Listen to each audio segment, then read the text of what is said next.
5 ways that trauma can show up if you're struggling with trauma. When something traumatic happens, if you or someone you love has ever experienced trauma. Hold on. It says here that trauma doesn't exist. Hormonal health, it's the root cause of a lot of problems. Women equals problem. No. It says here that all problems are interpersonal relationship problems. Yep, you heard that right. These statements are just a tiny flavor of the mind-boggling claims in the book Courage to be Disliked. And yet, somehow, the more I read the book and reread it, the book kind of seems to make sense to me. So what does this book really say? And who exactly is making these claims? Let's find out in this video covering the book, The Courage to be Disliked.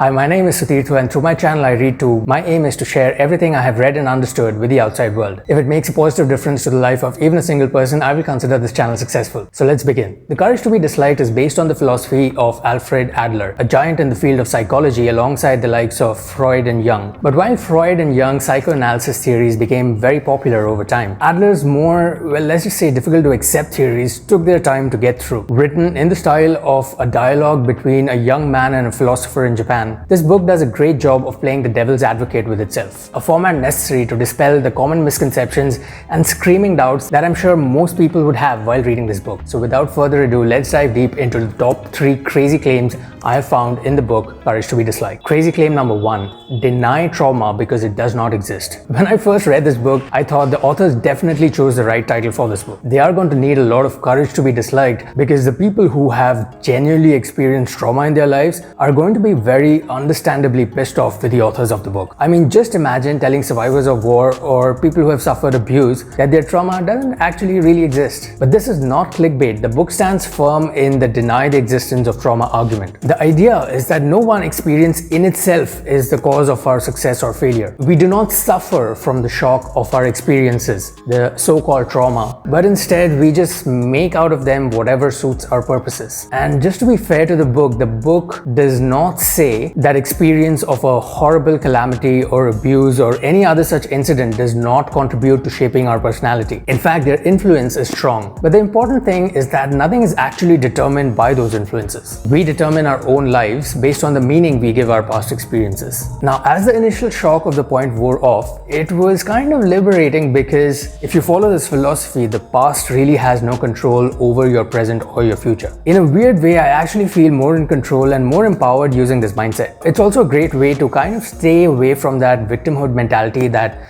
let's face it, all of us develop from time to time. But at the same time, it also instinctively feels a bit dehumanizing in the sense that the very denial of the existence of trauma might not lead to a very healthy processing of negative emotions. There are people who have gone through severe traumatic experiences. Trauma. I have trauma. Yeah, not that. But for the others, to tell them that their trauma doesn't even exist seems cruel, and in some cases might prevent them from seeking the support that they genuinely need. My verdict, I'm a bit conflicted on this point. Anyways, let's move on to crazy claim number 2. All problems, and I mean all problems, are interpersonal relationship problems. My first thought here was all problems, really? Like all of them? Like my back hurts, or my car isn't starting this morning.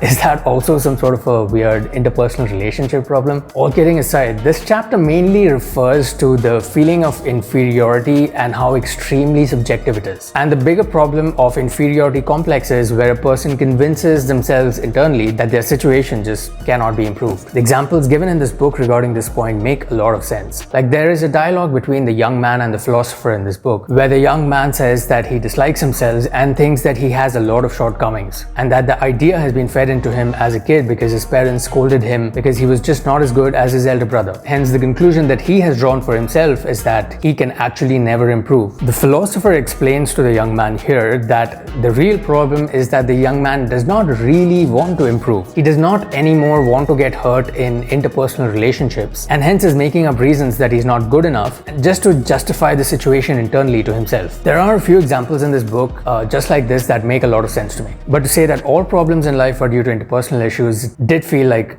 a big stretch to me. For example, some problems may be deeply rooted in systemic issues like societal inequalities or structural challenges. It could also lead to blame or guilt within individuals who are facing problems or situations that are beyond their control. And also, if all problems are interpersonal relationship problems, then theoretically it would also follow that the way to avoid problems would be to just live alone. And the book actually expands on this idea by taking it a step further by a theory called the separation of tasks, which as per my understanding is just a fancy way of saying mind your own business and don't let others interfere into your business. And this is an excellent segue into the last and third crazy claim. Live in a more self-centered way by discarding other people's tasks. This idea basically emphasizes freeing oneself from external expectations and tasks imposed by others so that one can prioritize their own goals, desires, and personal growth. Now, this in itself does not sound very scandalous to me until I came across one example given in this book. The author and the Adlerian philosophy really takes the example of discarding other people's tasks to an extreme level. The example was of a child who doesn't study, as most children do. Now, according to this example, the question that the parent should be asking is, whose task is it? Now, the act of doing the homework is the child's task and not the parent's task. And here's the interesting part. The act of the parent now commanding the child or scolding the child to study is considered in this philosophy as an act of intruding into another person's task. Now, I guess that makes sense, but I really wonder how much work I would have got done if my parents had not been strict and scolded me as a child. Clearly, the author has never been to an Asian household. Now, to be fair to the book, the author does recommend paying attention to the child and does not recommend non-interference, and be ready to help and assist whenever the child has an urge to study. Discard other people's tasks.